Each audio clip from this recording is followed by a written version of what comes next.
بازلاواکەین کە بۆ یەکەمین جار خانمێک ئەرکی بەڕێوەبەری گشتی ڕادیۆیەکی پێسپێر درێت هەڵبەتە وەک ئەزانین کە خانمان ئێستا بە خۆشحاڵیەوە لەسەر جەموارەکانە کارەکەن و واجە پەنجیان دیارە هەڵبەتە ئەمە گۆڕانکاری بەسەراتۆ ڕەنگە لە ماوەکانی ڕابردووە کەمێک زەحمەت بوو بۆ خانمی کورد ئەگەر کارێکی سەربەخۆی خۆی هەبووایە وەخوت لە میدیادا بە شێوەیەکی گشتی کاری بکردایە بەڵام ئێستا بە شێوەیەکی گشتی ئەمە گۆڕانکاری بەسەرات و خانمان لەسەر جەموارەکانە کارەکەن و جێبەنجیان دیارە جیاوازەوانی کە لە دام و دەستگا حکومەکانە کارەکەن یاخود لە ناو ڕاگەاندن و رادیۆکانە کارەکەن بە شێوەیەکی گشتی هەنێ خانمان هەیە کە تایبەت بەوەش کاری خۆیان هەیە و لە ڕێگەی کارەکەی ئەنی خۆیانەوە بژێوی ژیانی خۆیان و هەروە خانەوادەکانیشان بە شێوەیەکی گشتی دابینەکەن. جامسۆمە پێشەی ئەزانم پێشەی بچیتە لای میوانەکەمان بامیش تۆزە باسیژم بکەم. وانە سۆما بەڕای من هەرچەند ئەمە بۆتە یەکلایش بۆتەوە ژن لە هەر کایەک لە هەر موەسسەسێک کە ئەرچیش پێ بسپێرێت بە سەرکەوتوی ئەنجامیات بە بەراورد بە پیاوان. با من تۆزە باسی هونەر بکەم. ئێستا لە هۆلیود و تەنانەت لە سینەماکانی ئەوروپاشە چەندین ژنە دەرهێنەرمان هەیە کە لەسەر سێت ئەو پەڕی کاریزمای هەیە تەنانەت ڕکابەری پیاوانەکە بۆ بەدەستێنانی خەڵاتی ئۆسکار لەکان بۆ بەدەستێنانی چ لە خورمای ئاڵتۆنی ئەمە جگە لەوەی کە لە هۆلیود لە ئێستاە چەندین بەرهەمهێنەری ژنیشمانێ پرۆدیوسەریشمانەیە لە لە بواری سیاسەتیشە ئێستا لە زۆربەی وڵاتانی ئەوروپایە وەزیری بەرگری ئیسپانیا ئەڵمانیا وڵاتانی تر ژنە. بڵێ وەگاماژەم پێ کە ئێستا خانمان بە خۆشحاڵیەوە لەسەر جەموارەکانە کارەکەن هەڵبەتە تەورەکەی ئێمەش تایبەت ئەبێت بەم بابەتە کە وەک ئاماژەم پێکرد کە بۆ یەکەمین جارە خانمێک ئەرکی بەڕێوەبەری ڕادیۆی پێسپێرێت و ڕادیۆی دەنگی گەلی کوردستانە هەڵبەتەوە کە زانین کە ئەم ڕادیۆیە مێژوویەکی دێرینی هەیە هەم لە شاخ هەم لە شاریش بە شێوەیەکی گشتی بۆ ئێمە باز لەم بابەتاکەین با میوانداری زۆر بەڕێز مەردین عەبدولکەریم کە بەڕێزیان بەڕێوەبەری گشتی دەنگی گەلی کوردستان و ڕاستەخۆ لە ئەستۆدی بانی کورسات نیوسەوە لەگەڵ ماجان. مەردین خان سڵاو لەوێت بانیت باش بەخێر بیت. مەردین خان بەیانی باش. بەیانیتان باش بەیانی بینەرانی کورسات باش. خۆشحاڵم کە لە ماڵە جوانەکەی کورسات لەگەڵ ئێوە باز لەو بابەتە ئەکەین باز لە توانەکانی ژن ئەکەین. خۆشحاڵم بۆی کورسات لە هەر شوێنێک و لە هەر جێگەیەک ژنێک هەنگاوێکی ئازایانە ئەنێ خێرایی هێنووی کەنە میوانی سێدە جوانەکەی کورسات. سپاس بۆ ئامادەبوونت مەردین خان. ئەگەر دەست پێ کردلەوە دەست پێ بکەین وەک ئاماژەم پێکرد کە بەڕێستان یەکەم خانمن کە ئەو ئەرکەتان پێ بسپێرێت کە بەڕێوەبەری گشتی ڕادیۆی دەنگی گەلی کوردستان سەرتا هەر باسێک لە ئەرکەکەی بەڕێستان بکەم چۆن ئەم ئەرکەت پێسپێرا و ئەمە ئەستەم نییە بۆ خانمێکە ئەو ئەرکەی پێ بسپێرێت. دەستان خۆش بێ پرسیارێکی زۆر جوانە زۆر بەجێیە بەڵام بەلوی وەڵامی پرسیارەکە بەمەوە حەزەکەم لێرەوە درود بنێرم بۆ گیانی پاکی هەموو ئەو قوربانیانی کە ئێستا یادی کۆڕەوە ملیۆنێکی گەلی کووردا درود ئەنێرم سەری ڕێز و نەوازشیان بۆدا ئەنەوێنم کە ئێمە لە سایی قوربانیەکانی کۆڕەوە ملیۆنێکی گەلی کووردا توانیمان ئەم هەرێمە ئەم ماڵە گەورەی کوردستان کە ئێستا تایە بە ئازادانە ژن توانێتی توانەکانی دەستەبەرکە بەرهەمی بەشێکی زۆری بەرهەمی کۆڕەوە ملیۆنەکەیە چونکە کورد نەهامەتی زۆری بەسەر هاتووە هەموومانەزانین هەم لە ئەنفال هەم لە کیمیاباران بەڵام کۆمەڵگەی نێودەوڵەتی هەمووی لە ئاستی ئەم کارەساتە گەورانەیە چاوی داخست گوێی داخست بەڵام بۆ کۆڕەوە ملیۆنێکە هیچ کەسێک نەیتوانی لە بەرامبەر ئەو تاوانە گەورەیە چاوداخە بۆیە ئێمە لێرەوە درود بۆ گیانی پاکی ئەو قوربانیانە کە بەشێکی زۆریان ژن و مناڵ بوون. سەبارەت بە ئەرکەکەشم وەکو ژنێک کە توانیومە ببمە بەڕێوەبەری گشتی ڕادیۆی دەنگی گەلی کوردستان هەڵبەتە ئەمە ئێمە هەمومان لە ماوەی ڕابردوودا ئەزانین کە یەکێتی نیشتیمانی کوردستان پێنجەمین کۆنگرەی خۆی بەست لە کۆنگرەی پێنجەمە کۆمەڵێک بڕیاردرا کە کرانە ڕاستپاردەکانیش دوایی کرانە بڕیار کە ئەبێت ئەم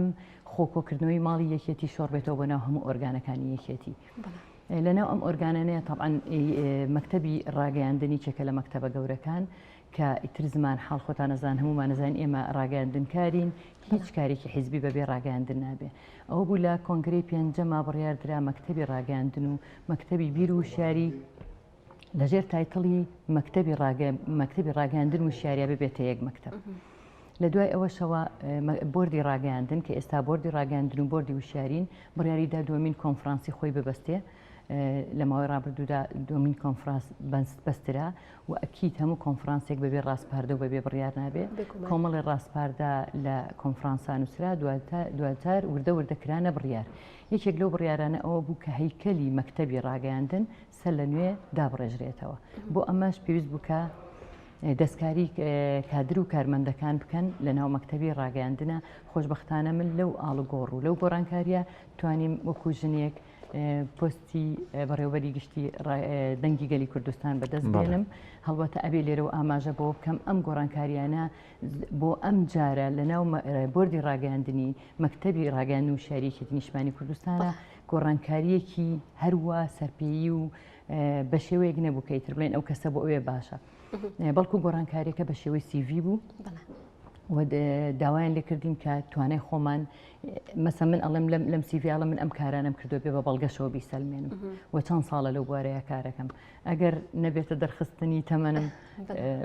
حەقلەکان بۆ شێوەدانرا بوو کە سەر و 5 ساڵە سەر و 10 ساڵە سەر و 20 ساڵە من خۆم ئاگادارم مادین خان پێم خۆشەکە ئاگاداری لە ڕۆژنامەی هەرێمەوە دەم خۆش زۆر سپاس بەڵێ سەرەتای کاری من لە هەڵەبڕیەوە دەستی پێ کردووە کە لە ناو ڕۆژنامەی هەرێمی کوردستانە کاری هەڵەبڕیم کردووە و ستێپ بای ستێپ گەشتومەتە ئەمەی کە ئێستا هەیە من لێرەوە زۆر سوپاسی ئەو لیژنەیە ئەەکەم لێ سوپاسی لێپرسراوی بۆ لێپرساوی مەکتەبی ڕاگەاندن و شاری و هەردوو لێپرساوی هەردوو بۆردی ڕاگەاندن و شاریەکەم ئەو لیژنەی کاڵسەنگاندنیە کە توانیان بە شێوازێکی زۆر جوان بە کەسانی ئەکادمی بخەنە جێگاکان و بە ویژدانەوە بڕیارەکان بدەن و بەم شێوەیە من گەستمە ئەم جێگایە و بەخۆشحاڵیەوە مادی خان من دووبارە پیرۆزبایی لەکەم زۆر سپاس ئەکرێت دواتریش خۆتان قسە لەسەر ئەرکەکان بکەین کە ناوی بەشێکی پرسیارەکەی ئەوە بوو بەڵێ ئەم پۆستە هەڵبەت بەرپرسیارەتی تردایەتێ لەم قۆناغەیە بەرپرسیارەتەکانی خات و ماردین شێبێ بە شێوەیەکی گشتی مەبەستتر لە ناو کاری ڕاگەاندنە بەڵێ دوای وەرگرتنیان پۆستە بەرپرسیارەتەکان زیاترەوێ بەڵام وەکو بەڕێوەبەری گشتی لەم قۆناغەیە بەرپرسیارەتەکان شێبێ خۆی پێش هەموو شتێک ئەو ئەرک و ئەو بەرپرسیارەتێکێتە سەرشانی من ئەبێ باز لەوە بکەین کە ڕادیۆی دەنگی گەلی کوردستان ڕادیۆیەکی تەرفیهی نییە ڕادیۆیەکی گەنجانی نییە ڕادیۆیەک نییە تەنیا هابتەوێ کۆمەڵێک ڕێکڵام و کۆمەڵی بابەتی تەرفیهی بڵاوی ڕادیۆ دەنگی گەلی کوردستان هی حیزبێکە کە ناویەکێتی نیشتمانی کوردستان فۆرمێکی جیاوازی هەیە ئەکید فۆرمێکی جیاواز و فۆرمێکی زۆر سەنگینی هەیە ئەرکەکەی من ئەوەیە کە ئەگەر دایرێکت بەڕێزێک بە دێڕێک وەڵامی جەنابەت بمەوە کە ئەبێ من پارێزگاری لە پێگە و جێگەی ئەم ڕادیۆیە بکەم کە هی حیزبێکە لە ساحەی سیاسیەکە لە گەورەترین حیزبەکانی کوردستان و ناوچەکە و جیهان بە خۆتان نەزانن کە لە ماوەی ڕابردوودا سەرۆک بافڵ هەم لە مۆسکۆ هەم لە ئەڵمانیا بەشداری چەندین کۆڕ و کۆنفرانس و میوانداری کراوە لەلایەن سەرۆکی وڵاتان و نوێنەری سەرۆکی وڵاتانەوە کە ئەمە خۆی بۆ خۆی پێگە و جێگەیەکی نیشتمانی کوردستانمان پێڵێ کە پێگە و جێگەیەکی گەورەی هەیە لەسەر ساحەی سیاسی هەم لە ناوخۆ هەم لە عێراقا هەم لە ناوچەکە و جیهان سەبارەت بە ئەرکی من و بەرپرسیارەتی من کە ئەکبیر ئەەکەم و ئەم ڕادیۆی چه حیزبێکە و بیر ئەەکەم و ئەم ڕادیۆیە هەروەکو خاتونە ئاماژەی پێکرد کە ئەمە ڕادیۆیەکە مێژوویەکی دوور و درێژی هەیە کە ڕادیۆ دەنگی گەلی کوردستان مێژوویەکی هەیە لە شاخ تاکە لە ڕاپەڕین و ئەتوانین بڵێن ڕادیۆی شۆڕشی نوێ ئەتوانین بڵێ سەی چەخماخی ڕاپەڕینە ئەتوانین بڵێن ڕادیۆی خەڵکە کە ئەمە زۆر گرنگە ڕادیۆی دەنگی کولی کوردستان هەمومان خۆشەویستێکمان بۆ هەیە بۆیە ئەرکی من ئەرکیکە قورسە لەگەڵ ئەوەشە ئەمێ خاڵێک بڵێم کە من وەکو ژنێک ئەگەر سەرکەوتوو بم هەڵبەتە ڕێگا خۆش ئەەکەم بۆ هەموو ژنە دەستە خوشکەکانم کە بتوانن لە مەودو ئەرکی قورس لە ناو ڕاگەاندن پێشتر ئاماژەم پێ ژنان کە پۆستێکی گرنگ وەربگرن من گرەوی لەسەرەکەم سەرکەوتوە بێت و دڵنیام تۆش سەرکەوتوە بی دەنابێت ئاماژەت پێگر من سپاس دەکەم زۆر سپاسی ئەوە ئەەکەم کە دەستە خوشکەکانم لێرە و پشتیوانی بکەن داوای پشتیوانیان لێەکەم کە ئێمە هەندێک جار پیاوان ئەو ڕخنەیەمان لێگر کە ئێمە خۆمان پشتیوانیەکتری ناکەین بەس خۆشبەختانە لە ماوەیەکی ئەتوانم بڵم چەند ساڵێکە ئەم دیاردەیە ئەم حاڵەتە دروست بووە لە نێوانمانە کە کەسێکمانەگاتە پلێ هەمومان پشتیوانی ئەکەین و ئەبێ واژبین و دڵم بەوەش خۆشە کە پیاوانی فێمینیزم هەیە دووبارە جارێکی تر داکۆکیمان لێکەن و متمانەیان بە توانای ژن هەیە ژن ئەگەر حسابی جەستەی بۆ بکەین من لە 100% دەڵێم ئێمە جەستەیەکی پڕئونووسەتی جوانمان هەیە کە گوناحە مامەڵێکی ڕق لەگەڵ جەستەی خۆتا بکەین بەڵام ئەگەر بینە سەر شەڕی عەقڵ هەموو ئینسانەکان بخوا بۆ شێوەی دروستی کردوون کە عەقڵمان وەکو یەکەوە بگرە هەندێک جارەڵێن ژن ئەتوانێت تەرکیز لە 3-4 شت کا بە یەکەوە جیاواز لە پیاو سەلمان دووشێتی سەلمێنراویشە کە تۆ ئێڵێ ئەوە باشتر پێم خۆشە کە جەنابەتەوە ئەڵێ زۆر سپاس دەکەم کە پیاوێکی پشگیری زۆر لە ژن ئەەکەی بۆیە ئینشاءالله بە پشتیوانی هەموو دەستە خوشکەکانم هەموو هاوڕێکانم هەموو هەڤاڵەکانم هەموو ڕاگەاندن کارەکان ئەمە کارێکە بە ئێمە بەڕاگەاندن ئەڵێن پیشەی سەر ئێشە زۆر باشە کارێکە پیشەی سەر ئێشە بێ هەروە ئاسان نیە و ئەو خاڵشمان بیر نەچێ ئەو ژنەی کاتێتە ناو دنیای ڕاگەاندنەوە بەشێک لە ئونوسەتی خۆی لە دایکایەتی لە هەموو ئەو شتانە ئەتوانێت تۆزێک پراوێزەخا بەهۆی قورسی ئیشەکەەوە مردی خانەوەی تێبینیمان کردبێت ئەو کەزانین کە زۆربەی کارمەندەکانی ڕادیۆ دەنگی گەلی کوردستان خانمانن ئەمە هۆکار بۆ چیە گەڕێتەوە کە زۆربەی کارمەندەکان یاخود ئەو کەسانی کە ئیش لە ڕادیۆ دەنگی گەلی کوردستاناکەن خانمانن ولو کاتەوەی کە ئەم پۆستە وەرگرتووە کارەکانتان چۆن بەڕێیەکەم بەیەکەوە سەرەتا من ماوەکەم هێشتا زۆر کەمە من سپاسدانەکەم ئێوە کە بە زووی لە ئەوڵی بەرنمەکە لە سەرای بەرنمەکە ئاماژەم بۆ کرد کە ژنێک بازێکە دات لە سەرکەوتنێک داهێنانێک ئێوە یەکسەر میوانداری ئەەکەن دەستان خۆش بێت بۆیە من ئێستا ئەتوانم بڵم تقریبان من 20 مانگ هەتا ئەمڕۆ هەمووی 12 ڕۆژ ئەکات کە توانیمە دەست بەکار بم لەو ئیشەیە بۆیە وەکو پلانمان داناوە بەڵام پلانەکانمان لێرە ئیعلان ناکەین ئینشاءالله کۆمەڵێ بێ باسکەوە بکەم کە ئەوەی پێش من کە کاک دڵبەند بۆ دڵبەند مستەفا مێژوویەکی دوور و درێژی هەیە لە ناو ڕاگەیاندنە کاری کردووە لێرە سڵاو ڕێزم هەیە بووی وە دەستخۆشیشی لێ ئەەکەم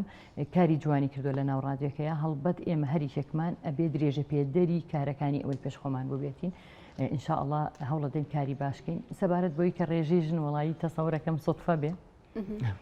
بەس من دڵخۆشم بۆی کە ژمارەیەکی زۆر کچوو ژنی جوان لە ناو ڕادیۆکەیە هەیە و ژمارەیەک کوڕ و گەنجیشی تایە کە زۆر هاوکارن کە هەمویان ئازایانە خۆڵیان لێ هەڵماڵیە و شانیان ناوەتە بەر ئەرکەکەی رادیۆ حەزەکەم پێتان بڵم ئێمە ڕادیۆی دەنگی گەلی کوردستان هەوڵی باسی ئەرکەکەیم کرد کە مەکانەتێکی زۆر پیرۆزی هەیە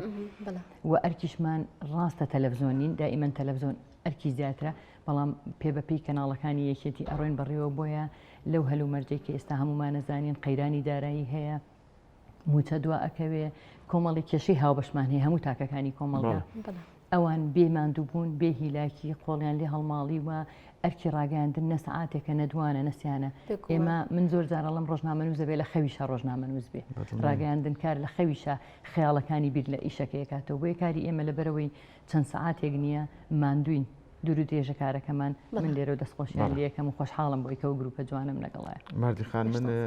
دوا پرسیارە لەکەم ئەگە بە کورتیۆڵان بێتەوە بە سۆما پرسیاری نەبێ لەگەڵ پەرستنی تەکنەلۆژیا و بڵاوبوونەوەی سۆشیال میدیا رادیۆ ڕۆژنامەش وەک جاران نەماوە چی بکرێت کە هەردوو بوارەکە بەڕاستی زیندون بەڵام ئەوەیە دابەزیوە یعنی وای لات حساب لە ئۆتۆمبیلە جوێ لە رادیۆ بگرین زۆر ڕاستە کەمە واقعی شتاڵە بەڕاستی بەڵام هەڵبەت وەکاری وەگاماژم پێشکەوتنی تەکنەلۆژیا و سۆشیال میدیا بە شێوەیەکی فراوان بڵاوبێتەوە بۆ چۆنت بڵێ من باز لە دوو خاڵەکەم لەو ڕۆژی کە دەست بەکار بووم ئەو تەی کە باسم کرد و قسەم تیاکە و تەی پێشکەشی میوانەکانم کرد باسم لەوە کرد کە ئێمە ڕۆژانێک بوو دەنگی گەلی کوردستان باوکمان ماممان خاڵمان کە ئێمە مناڵبین یا مرد مناڵبین رادیۆکە بەردەوام بەگوێەوە بوو و ڕژێمی دیکتاتۆری پێشووی بەغداش بەردەوام تەشویشێکی خستە سەر رادیۆکە و زۆر بەمان بڕوا ناکەم تەمەنی سۆماخان لێمان تووڕەبوون لەسەرەوە بۆیە رادیۆ ئەو کاتە بەشێکی گەورەی بەدزی ئەو گوێ لێگیرە گوێ لە ئەگیرا جگەلەوەی کە گوێشی لێگرا بەدزیۆ لێشمان تووڕابوون خشەخشێت چۆ سەرکە تەشویش بۆ سایمان و خشەخش بەڵام ئێستا رادیۆ وەک جەنابەت ئاماژەت پێکرد تەنیا لەناو ئۆتۆمبیلە ئەتوانی گوێ لێ بگری بەڵام خۆشبەختانە ئەوەی کە جەنابەت باسیەکەی کە وردە ڕۆژنامەی نووسرا و رادیۆ کاڵ بۆتەوە لە بەر دیجیتال میدیا ئێستا هەموو رادیۆی بەستراوەتەوە بە دیجیتال میدیاوە ئێمە پیجێکی ئەکتیڤی زۆر جوانمان هەیە دیجیکەی هیوادارم لێرۆ لایکی کەن کە دەنگی گەلی کوردستانە هەموو هەواڵ و چالاکیەکانی رادیۆ تەنانەت بەرنامەکان هەواڵەکان جارێکی کە لە دیجیتال میدیادا ئەگرینەوە ئەمەش وای کردووە کە خەڵک دەنگی گەلی کوردستان لە ناو خەڵکا بمێنێتەوە بۆ ئەو گەنجانی کە سوشیال میدیا بەردەوام بەکارێنن و بۆ ئەو کەسانێکی کە ئێستا خۆشەویستیمان ئەو هەوڵێکی باشە ئەتوانێت تۆ لە ڕێەوە ئێمە گوێگر بینەر و بیسەریش بەڵێ هەڵمانداوە پیجەکەمان زۆر ئەکتیڤکەین بۆی بتوانین لەگەڵ گۆڕانکاریەکانی سەردەما بڕۆین و رادیۆکە هەر لە ناو خەڵکا بمێنێت و ئینشاءالله هەرش ئەمێنێت ئینشاءالله هەر ئەمێنێتەوە بگوان هەتا ئەم بابەتە قسە و گفتوگوی لەسەر بکەین کەمەوە زۆر زیاتر زیاتر لە خۆگرێکارکردنی خانمان بەڵام لەبەر کاتی پرۆگرامەکە هەر ئەوە ناتوانین هیوای سەرکەوتنی زۆر زیاتر بۆ تۆ سەرجەم کارمەندانی رادیۆ دەنگی گەلی کوردستانە خوازیین و دووبارە پیرۆزبایی لە بەڕێستانەکەین. سپاس بۆ ئامادەبوون، سپاس بۆ زۆر بەڕێز مارجین عەبدولکەریم بەڕێوەبەری گشتی دەنگی گەلی کوردستان. سپاس بۆی کە ئەم بەیانیە لەگەڵمانە بوویت و کۆمەڵێک زانیاری زۆرت بەدای سپاس دەکەین. هاتووناردێنەرگە کێشا و سەرکەوتوو بن. دەستان خۆش بێ ئینشاءالله ماڵە جوانەکەی کورسات هەمیشە ئاوادان. سپاس بۆ تۆ.